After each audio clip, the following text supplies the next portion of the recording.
So as always, folks, Todd is going to give us some opening remarks and so on about the chapter in the Great Decisions book, which I'm happy to read was a little bit better edited than previous chapters.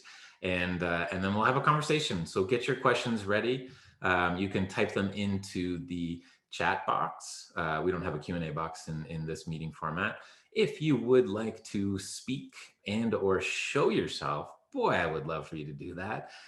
Just raise your hand. You can either find that little icon in the bottom part of your Zoom bar, or just type into the chat window, raise hand. And when the time comes, I will call on you. Just make sure you've got, minimal background noise as, we'll all be listening to whatever's going on in your background. So until that point, get your questions ready. Let's have a great conversation. There's a lot of ground to cover when it comes to the Persian Gulf and security issues. And with that, Todd, why don't I turn it all over to you? Okay, thanks very much, Sandy. Let's see. I thought I'd talk a little bit, summarize some of the things that were in the article, and then give some thoughts about potential problems. But let me start.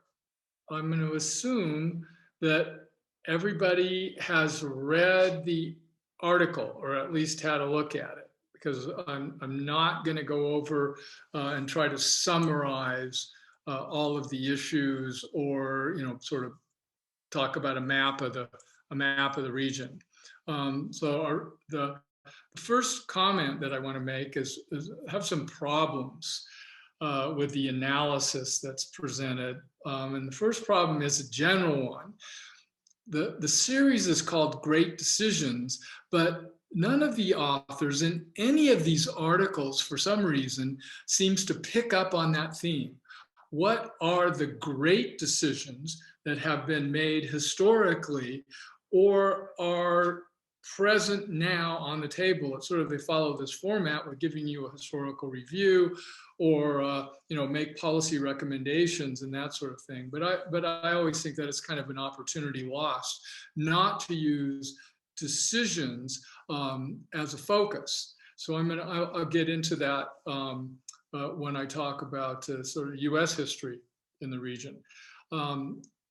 Second issue is with the framework of the article, in which he sets it up by saying Persian Gulf is a thing. It's an actual region, and therefore we have to separate it from the rest of the Middle East, and so on and so forth.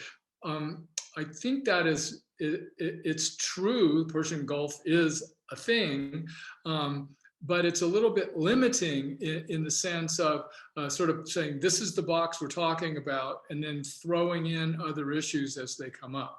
A better way to think about not just the Persian Gulf, but parts of the world is when you're trying to analyze the issues that are involved, is to have a little sort of geographical, political, economic framework.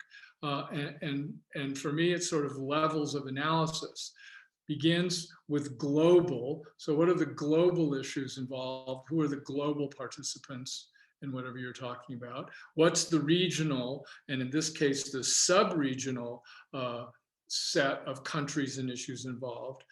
Then your next level of analysis is at the level of individual nation state. And then from there, you can go down into the internal situation.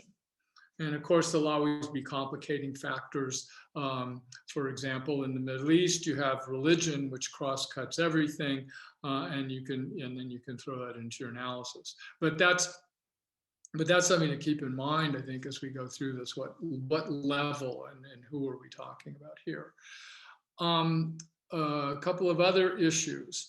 There are, like so many things when you read, especially American writers on foreign policy issues, they always talk about interests, national interests, and don't really unpack that concept anymore. It's just an assumption that the US has interests, and that's what foreign policy is all about, acting on its interests.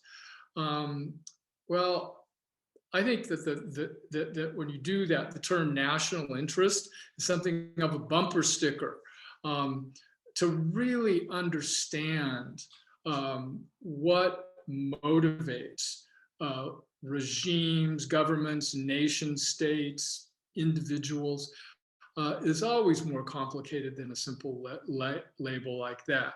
So when you're doing foreign policy, I think it's really important to use a formula that was actually first proposed by the Greek historian Thucydides, writing about the Peloponnesian War in the 5th century BC, which is fear. What fears motivate you in your foreign relations? So here, obviously, in the Persian Gulf, we have Iran and nukes, and we have terrorism. What do we fear? Honor. How does honor play a role? Now, of course, that's a strange term. It sounds archaic, but actually honor has a lot more to do with conduct of foreign policy than you think. So honor incorporates things like credibility. To what degree do other players that you're interacting with believe what you're saying, believe in you? And that's very much an issue with the United States right now in the Middle East. And another aspect of honor is prestige. What is your reputation for power? So by that, I don't mean just your presence, but what do you do with your power? If you, for example, if you draw a red line against an adversary and the adversary crosses it, and then you don't do anything, you have damaged your prestige. And that's particularly the case, for example, with President Obama. If you recall, he failed to retaliate against use of chemical weapons in Syria. Trump did the same thing by calling off retaliation for a missile attack. Literally, the F-16 pilots who were going to launch a strike on radar missile sites in Iran were in their cockpits when they received the message to turn around. That was not a good thing. Then the final thing, so you have fear and you have honor, then you have interest. And interests are things that are more tangible, the concrete things that we can point to, like stability in the Middle East, protection of Israel, or maintaining global oil markets. So those are sort of things that are tangible interests.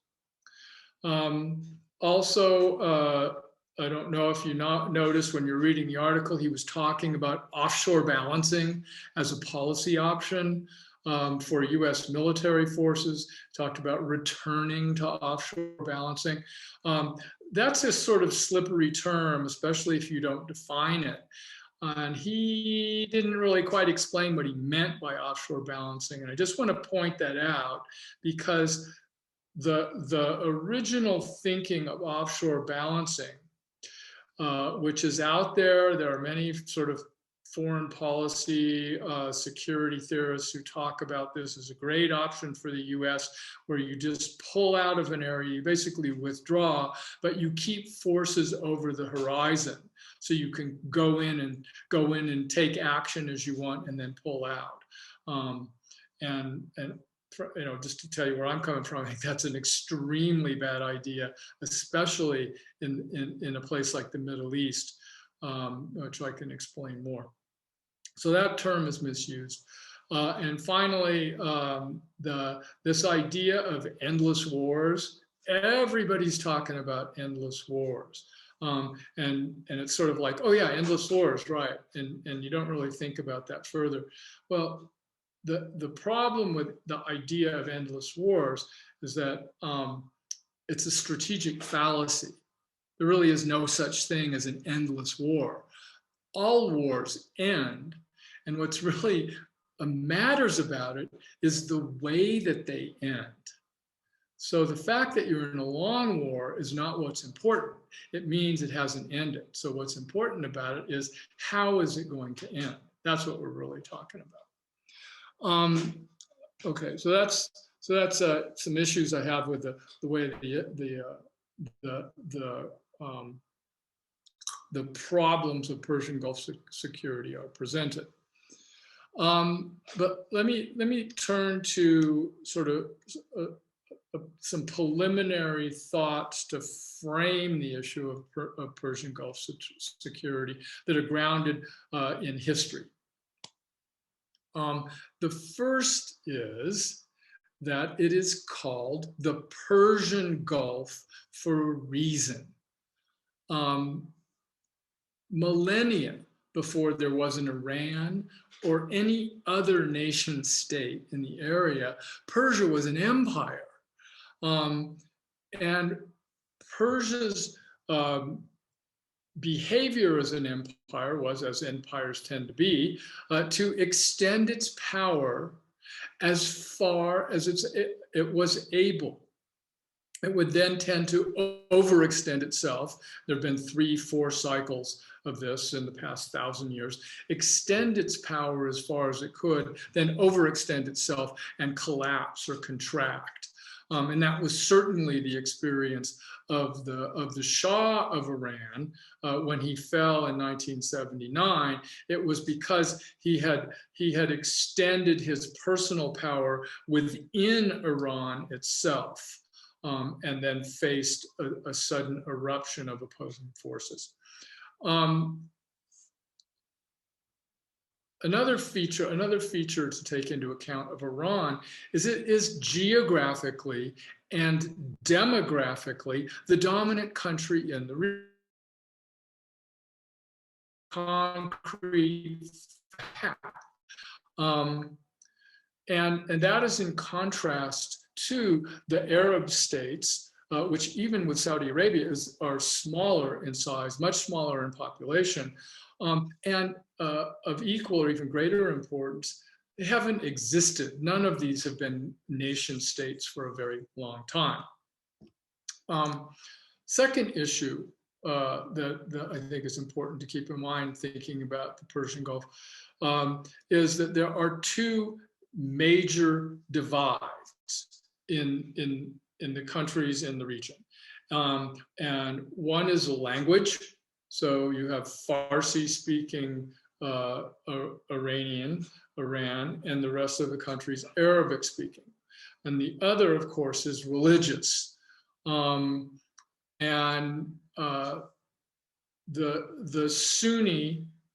Sunnis, who are in the majority, and although Iran is a Shia majority country, Shia account for only 10% of Muslims in the world.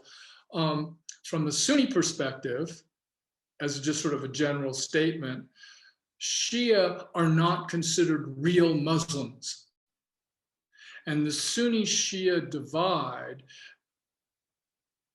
comes and goes. And this has both in terms of relations with Iran as a Shia religious regime, but also within each of the Arab countries that have significant Shia populations. So this is something that when political differences emerge or regional rivalries emerge, religious divide, something so deep and profound and ancient in the societies, also tends to emerge. And that's very much at play in the region right now. There are some long-term trends that are at play that are worth paying attention to. And the article gets this right, that dependence on Persian Gulf oil has shifted particularly with US energy independence, but also Europe is far less dependent on Persian Gulf oil than it used to be. And that dependence on Persian Gulf oil has shifted to Asia, as has so much else.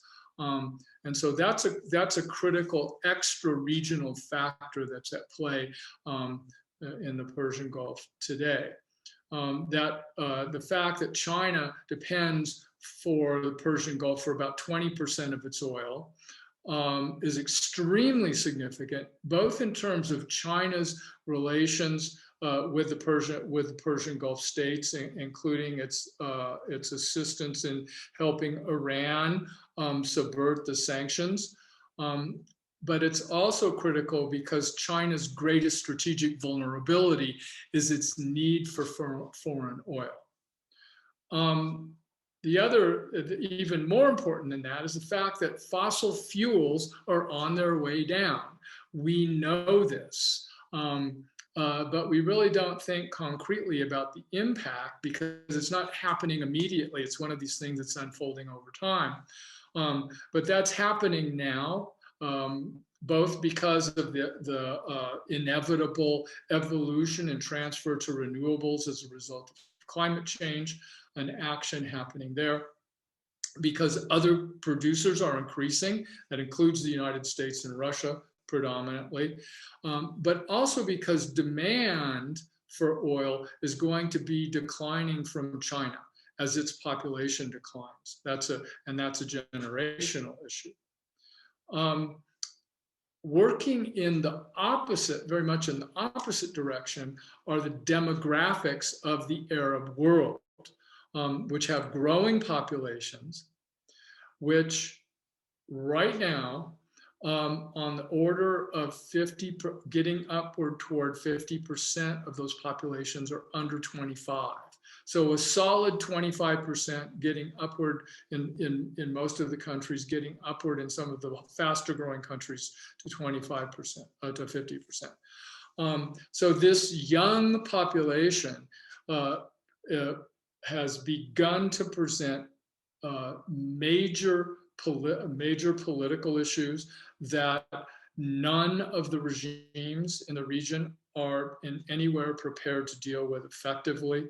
And what I'm talking about here, of course, is the absence of sort of economic opportunity to make it technical, but it can't be reduced to that. It's the absence of opportunities for meaningful lives for so many members of these societies who have no channel to express this. And this is a particular problem for the autocracies, even the wealthiest ones in the region, whose only ability to respond to expressions for change so far has been to co-opt economically or to repress overt movements. This is a challenge. This is a very serious challenge, particularly, for example, in Saudi Arabia. Another factor, the economic impact of COVID, which is not under control in most of these countries, combined with the inevitable coming of climate change restrictions to reduce greenhouse gas emissions, are going to reduce, and they've already begun to do that, reduce income and wealth in the region, and that requires major adaptation. All right, shifting focus, but still talking about sort of preliminary historical issues. 1979, think 1979, critical year, not just in the Persian Gulf, but in the whole region. And that's important to keep in mind. There's a great book by Kim Gaddis called The Black Wave that focuses on this. But in 1979, three things happened. One, you had the Iranian Revolution that overthrew the Shah and put the regime in power that's in power today. You had the seizure of the Grand Mosque in Mecca by radical Islamic terrorists.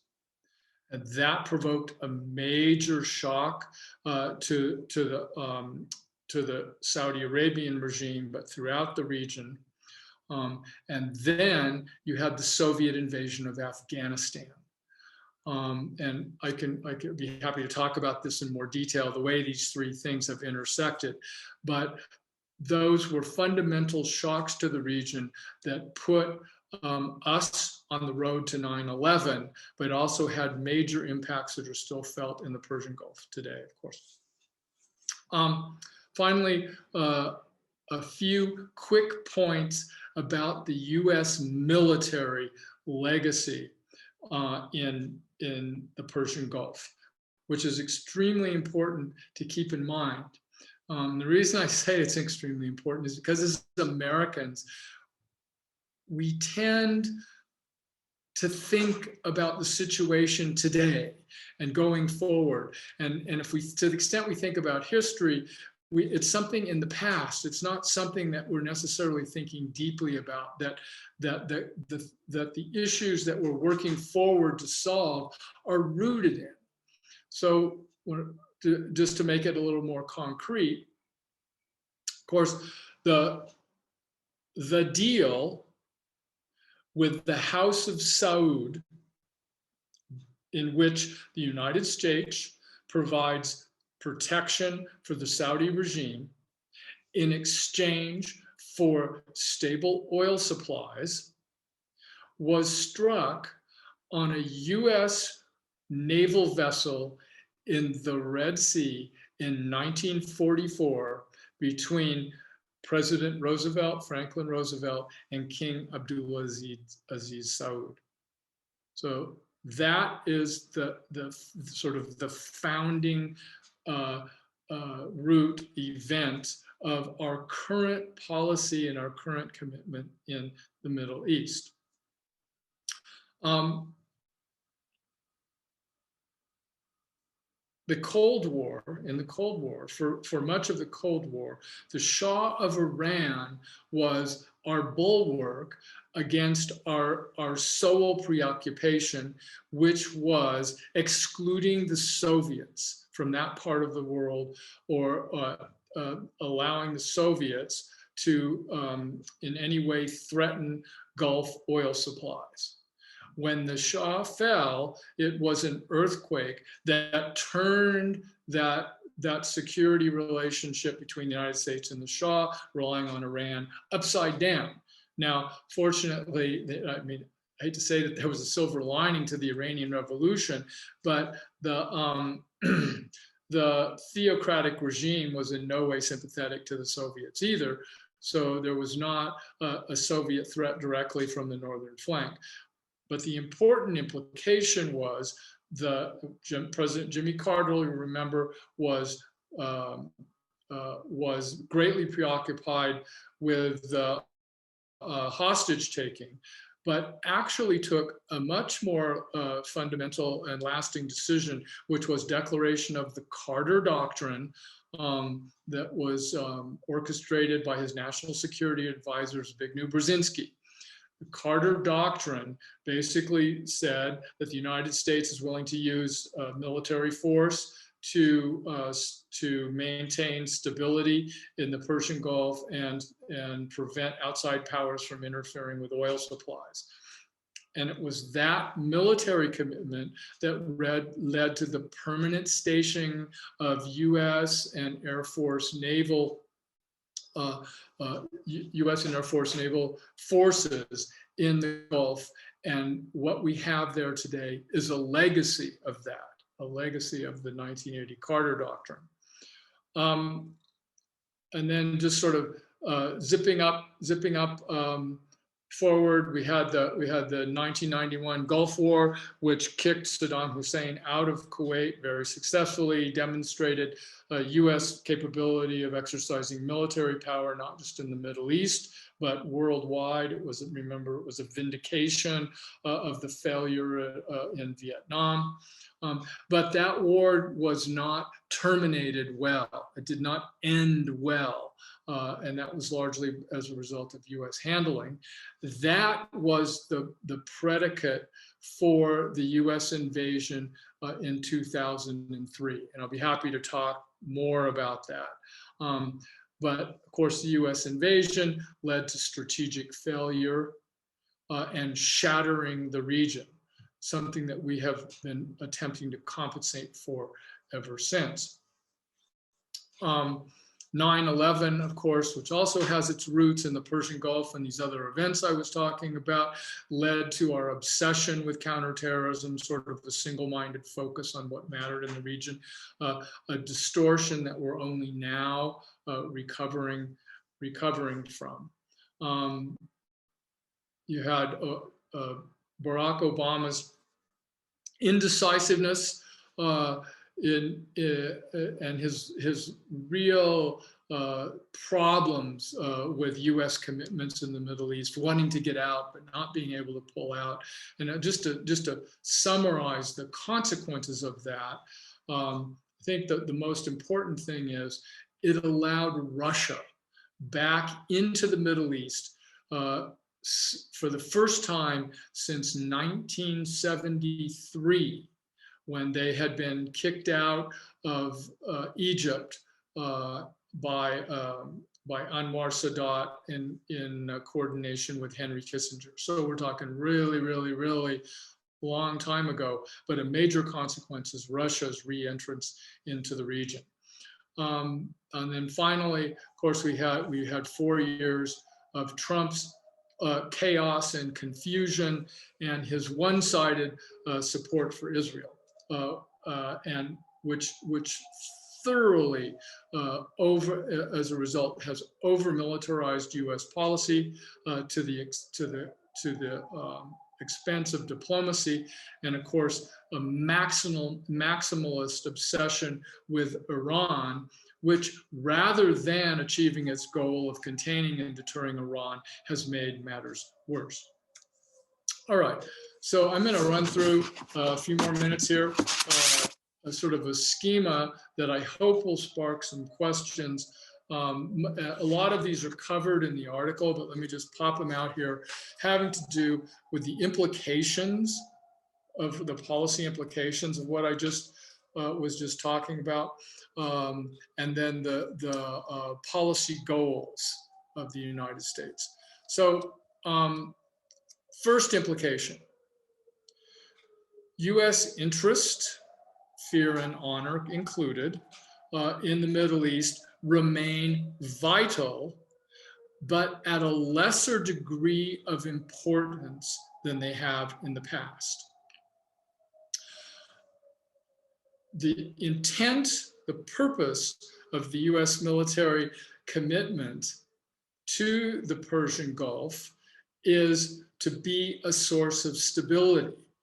And I don't think there's any question that if you're doing sort of a net analysis, the military's presence serves that function. However, use of military force in the region has had the opposite effect and turned the US military into a source of instability. So that's a very important implication. All right, let me go quickly. I'm gonna list these things, and I hope some of this will stick with you. I would identify the core U.S. interests in the Middle East being, number one, to exclude hostile foreign powers' ability to operate in the Persian Gulf. And here, primarily referring to Russian meddling, to any attempt that China might make to exert direct power in the region. And of course, in the regional sense, to Iran's ability to acquire nuclear weapons. That returns to the second core interest, which is to prevent the proliferation of weapons of mass destruction. Another core interest, of course, is to do the same thing to prevent and suppress terrorism. Another core interest, stabilize world oil markets. So it's not sufficient to talk about Persian Gulf oil.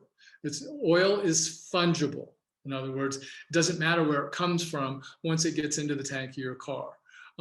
It's a lot more complicated than that, but it's important to think of oil as a global market.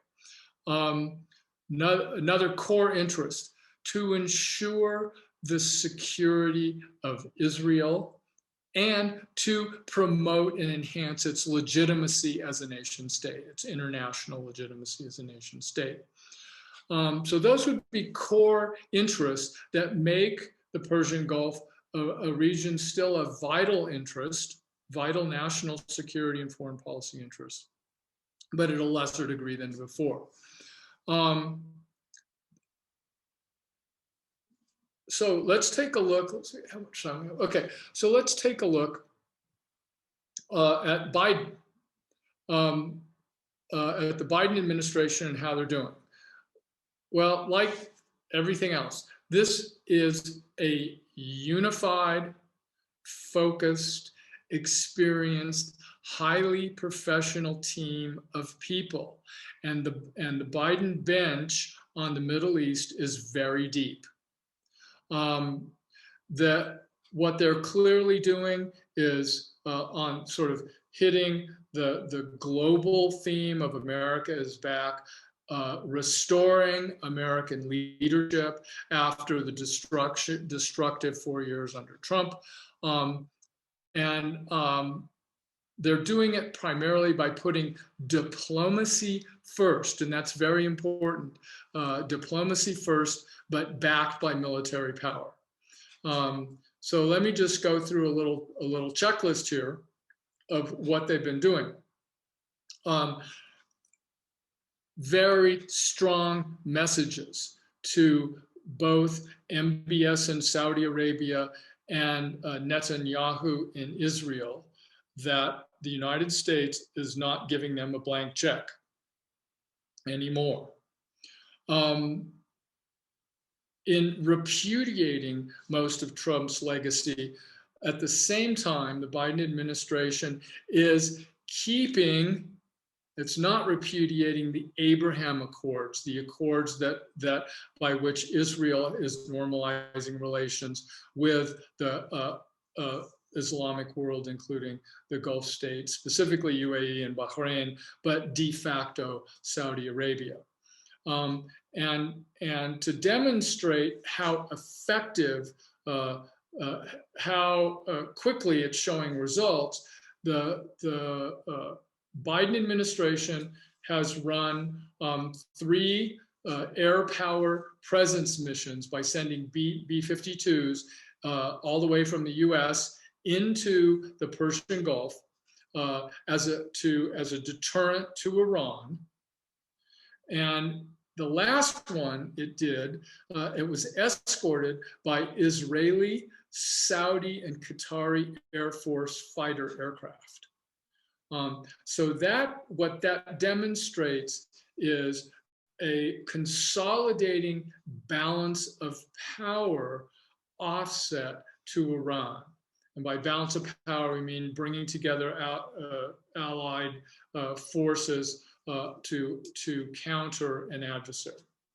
At the same time, the purpose of this has not been to take military action on its own, but to put strength behind the signal to Iran that the US is ready to re-enter the JCPOA, the Iran nuclear deal, but wants to do that with an eye to follow-on talks that will deal with missiles and missile technology with Iranian support to proxies and so on and so forth.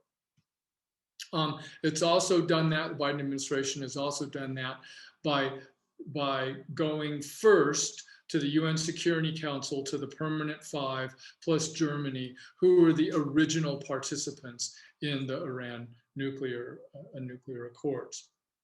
The other thing on the military side and the security side that the Biden administration did was a well-calculated and swift and proportional reaction to the Iranian missile attack in Iraq that showed the ability and willingness to take decisive action when challenged. The final thing that I'll mention that the U.S. has already done, I mean, we're talking barely 2 months here, is Biden named Rob Malley, who's one of the foremost Middle East experts that we have, as the special representative on Yemen, making the calculation that Yemen may be the one place that is accessible to active conflict resolution right now.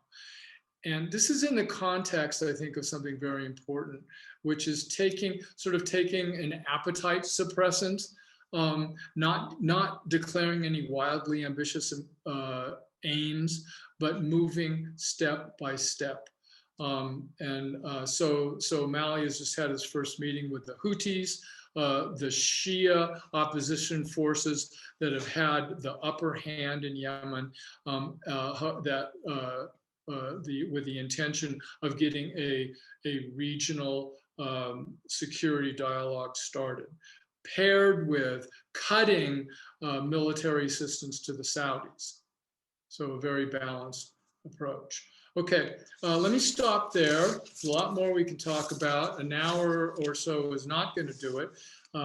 But Sandy promised he had some questions, and I'm going to look to the rest of you to ask questions. Otherwise, we're going to default to the questions that are in the back of the article. But I think we can do better than that. I do too. Folks, this is the time for your questions. Please send them on in and we'll talk about them. I have a long list of them, maybe to get us started. The first one I want to talk about, and I have some recency bias here because of the podcast I was listening to yesterday about Israel and its rollout of the vaccine and how interesting that has been, to put it mildly. Let's talk about Israel for a second. Bahrain and the UAE normalized relations with Israel this past summer. What does that mean? Are Gulf states headed towards a new set of relations with Israel, or is this just sort of part of the posturing that happens in the region? This is much more than posturing. The normalization of relations with Israel is a highly significant development, which, as when I was talking about the Biden administration, implies the creation of, if not an alliance, a coalition, a balance of power coalition to offset Iran. That is the common interest that's really bringing them together. But there's all kinds of subsidiary issues, everything from military industrial cooperation, which has its pros and its cons, economic relations, a general stabilization and maturation of relations in the region. Although I will, put a big caveat on that, which is that normalization with Israel does nothing to advance Middle East peace between the Israelis and the Palestinians. So that's still a huge issue that's out there now. So a couple questions from the audience. First one from Christine Voss. I'm going to just elaborate on it a little bit. She asks, what about the problem of drought in Iran? And climate change is not something that the article addressed at all. So do you want to talk about climate change more generally and how it's impacting the Gulf states, and then looking at the issue of drought and food security in Iran? So I think that whereas you can look at climate change as having, we're conditioned to think about it as a disaster. But in fact, to the extent that bodies of people, particularly not just nation states, but international, so groups of nation states, will only respond in crisis, that the weaning away from dependence on fossil fuels will be a net positive. The question is, how do we get there? So the problem, tying that to the question, the problem of drought and climate change are not exactly the same things, because not just Iran, but the entire Middle East suffers from water shortages. The most water critical country is Yemen. Largely, it's their own fault. Because they're addicted to khat, which is an enormous water absorbing plant. But the growing populations have simply overextended the ability to use water resources, or the ability to access water. Now, that would be, I would say, another, trying to be a good optimist, that water resource discussions would be a very good subject for interregional consultation and discussion, and would be an excellent way to get beyond the problem of conflicts and conflict resolution. So I think that's, I'll stop there, but that's one way of looking at the issue. Yeah. Let's go down the road a little bit from the Gulf states to Ethiopia. And Judith Eldra asks, what are the implications of what's going on in Ethiopia right now to the Gulf states? Okay, there's a little bit of a dotted line there.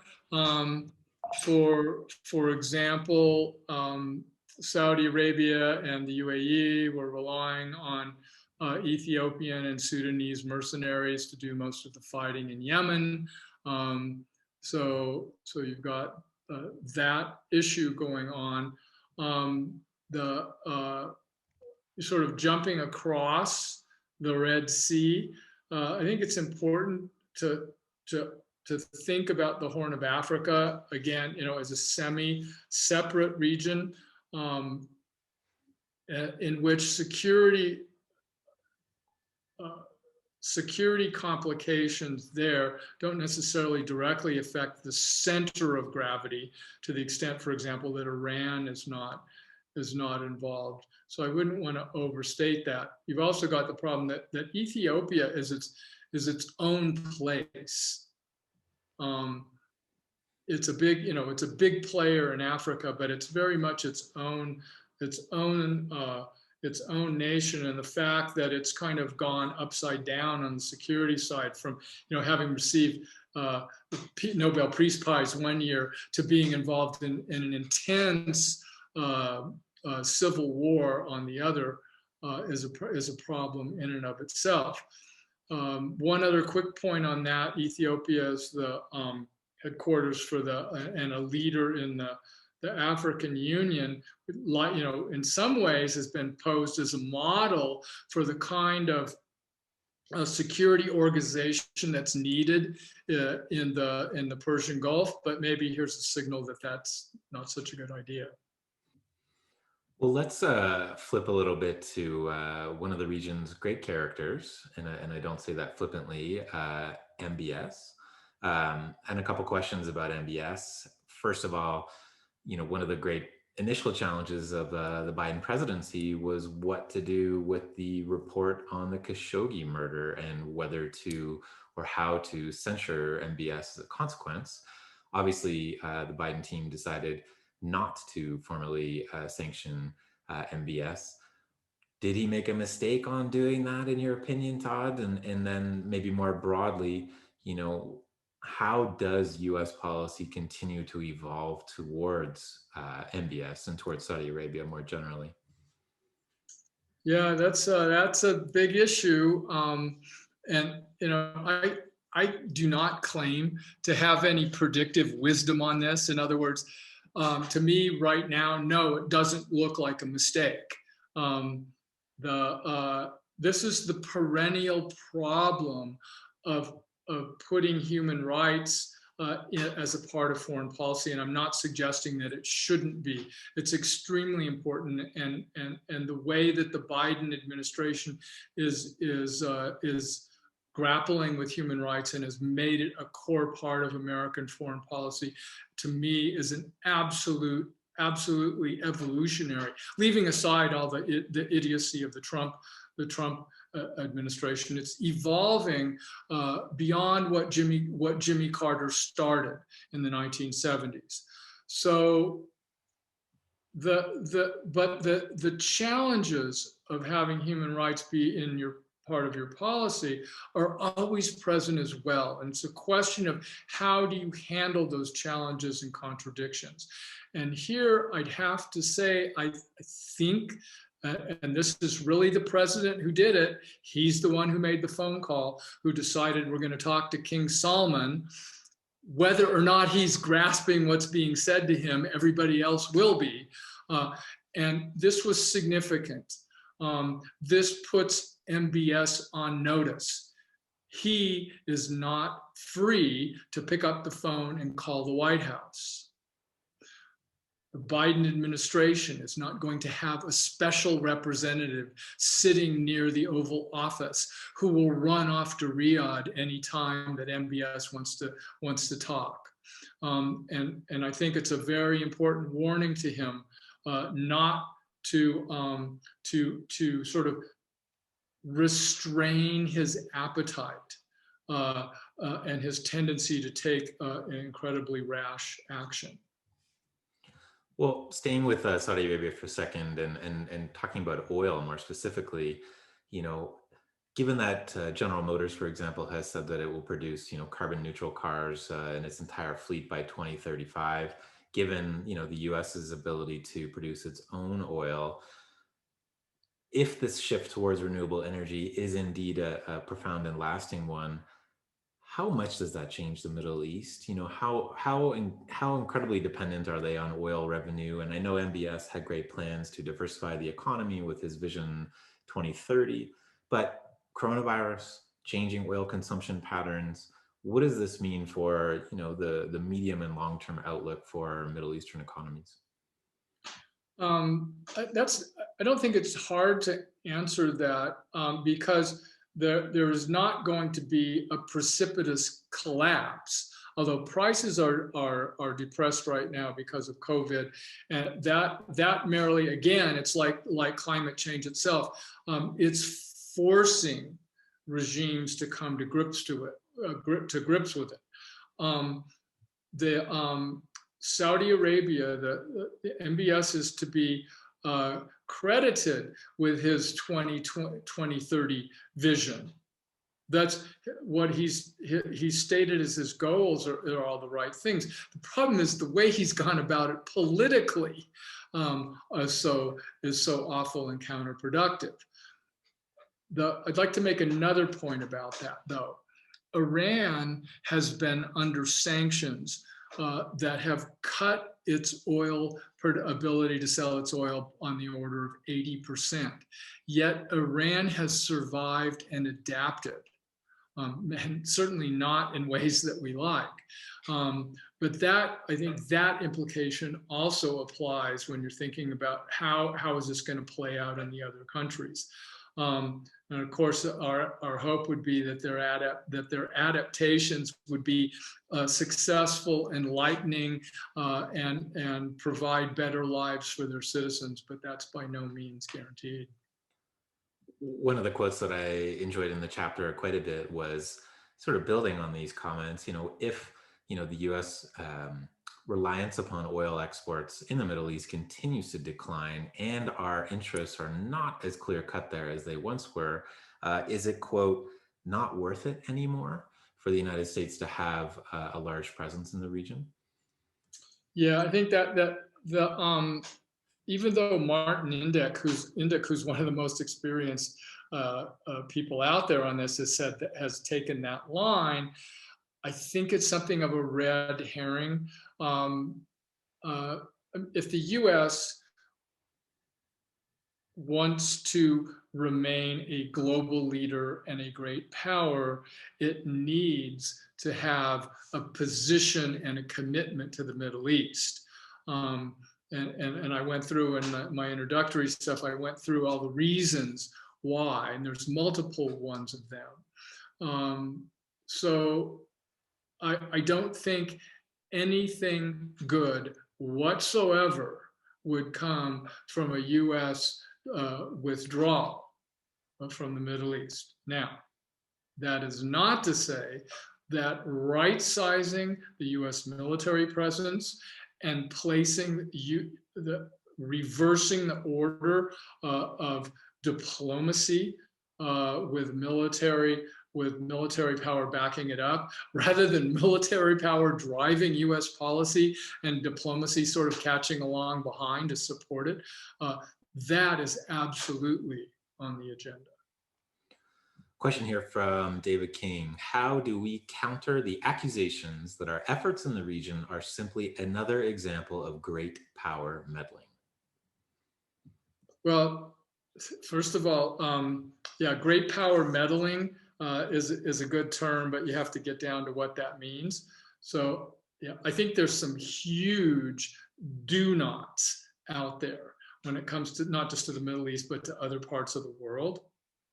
So that starts with, hey, come on, these wildly ambitious aims make a fundamental error. The idea that you're going to invade Iraq and somehow or other that's magically going to transform into the spread of democracy throughout the Middle East.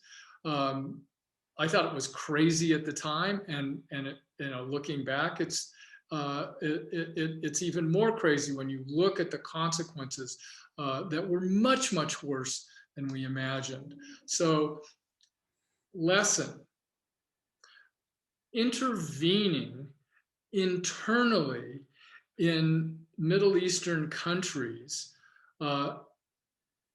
should be something that the United States does not get involved directly in, much less by sending in combat troops.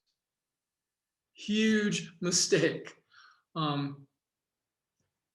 the same time, taking a role of defending regimes that are threatened by an aggressive adversary, pairing that with constructive diplomacy to prevent the spread of weapons of mass destruction is why great powers exist. And just to build on your previous question, should the United States withdraw from the Middle East, then there will be other great powers more than willing to fill that vacuum, beginning with Russia. But China has proven itself in its own way absolutely willing to fill a vacuum wherever it exists. And if you want to imagine a world in which Russia and China have greater international power than they do now, I don't think that paints a very pretty picture. Yeah, I totally agree. Question here from Cindy. How have export-import bans in the region affected food security?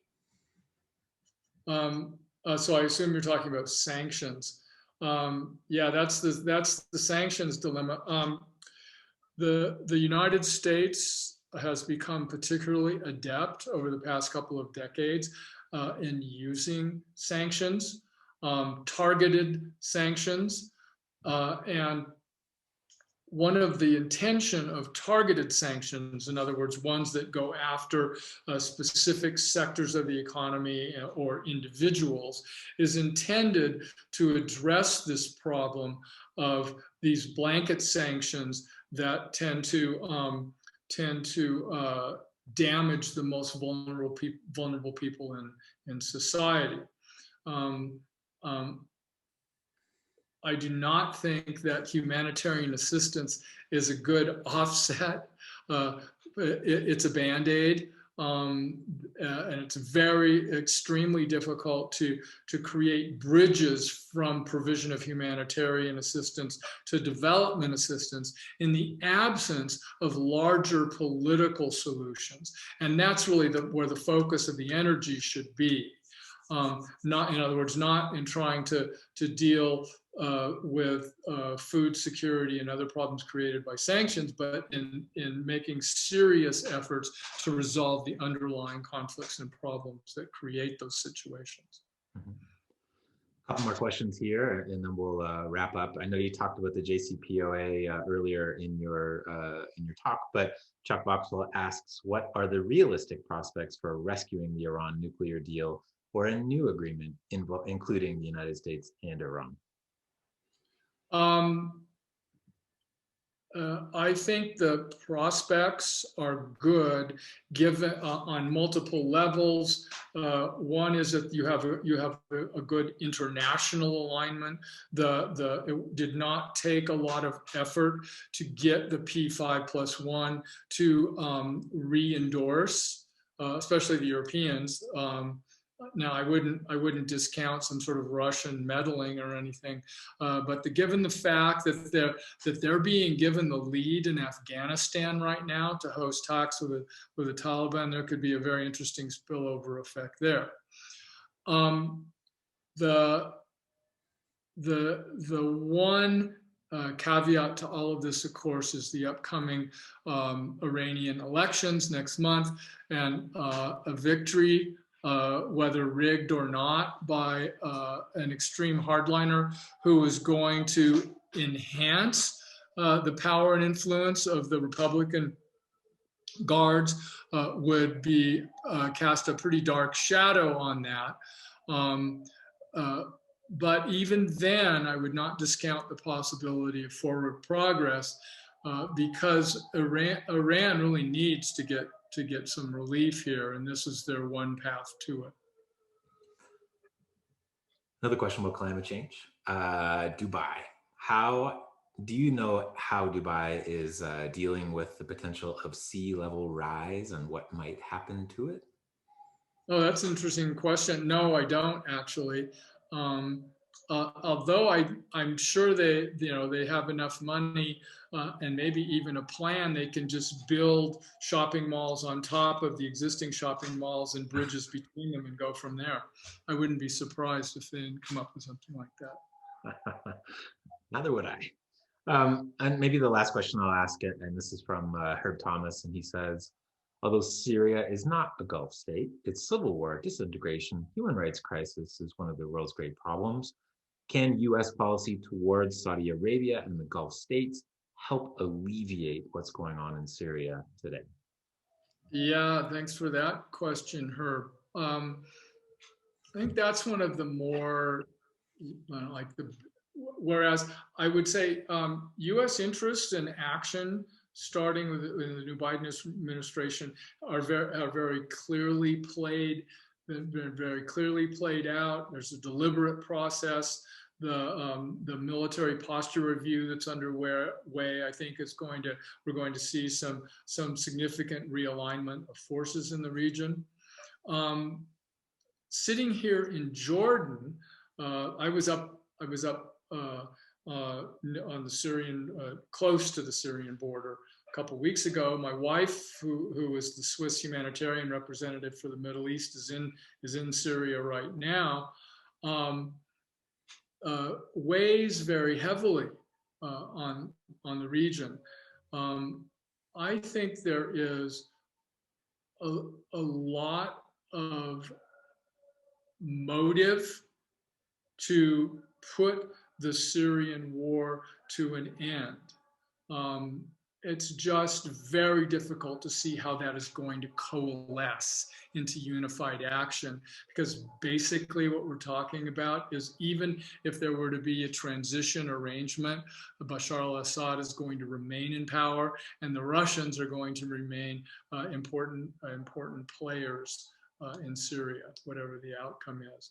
So I would not look for any sort of happy peace outcomes there, but definitely possibilities for, not in the short term, but if we're thinking about the next 4 years, some kind of process that brings that to a close. Well, maybe one last question I'll ask you before we wrap up today. Given the extraordinary challenges that are facing countries across the Gulf, what country, what leadership of which country do you think has successfully positioned whatever this country is for success in this unknown world, from recovering from coronavirus, from diversifying economy, from dealing with, the military, and war prospects in the region? Which government do you point to as being sort of the best positioned in this world of great uncertainty across the Gulf? That's a good question, because I would distinguish best position from best government. Um, the best position in my mind is the UAE, without question. MBZ gets a lot less press than MBS, but I think he is, in some ways, the real power behind what's going on, and may prove to be the key on what the Gulf countries do in relation to Iran, because there the key is clearly some kind of negotiated arrangement linked to the nuclear deal, but separate from it, some kind of arrangement that finds a modus vivendi in the region. And so I would point to the UAE on that score, and the fact that it has simultaneously, it's used its oil wealth to build itself into what I would call a strong state. And by that, I mean reasonably institutionalized, with several instruments of power at its disposal. So I guess that would be my best answer at that. And none of this is intended to praise UAE. No. They also have a big global broadcaster, which I think has to factor in some way into their narrative of success and good governance. But who knows? Dr. Todd Greentree, always a great pleasure. We have 2 more sessions with you coming up. Next Tuesday will be you and Vicki Huddleston talking about global supply chains and U.S. national security. I'm working on us having a special guest from NASA join us in that conversation. That's a week from today. And then we will conclude our Great Decisions series with you talking to us about the 2 Koreas. Lots to say about that. The nice headline this morning of Kim Jong-un's sister talking about how she hopes the Biden administration doesn't make a stink in the region, which is a great quote. But we're looking forward to that. And Todd, thank you as always for your great wisdom and insight. Yes, my pleasure. And I want to thank everybody for all those really good questions, because it makes such a difference in holding these fairly short, intense sessions. But that really makes them into something worthwhile. Couldn't agree more. Thank you so much. Thank you, all of you out there. Please keep your questions coming, and let's keep looking for the questions that can stump Todd, because they're hard to find, but they're always good. And I'll remember Dubai sea levels as one that has eluded your great mind on all things around the world. I'm just kidding. But thank you, Todd. Always a pleasure, and we'll see you next week. Okay, see you next week. All right, bye, everyone.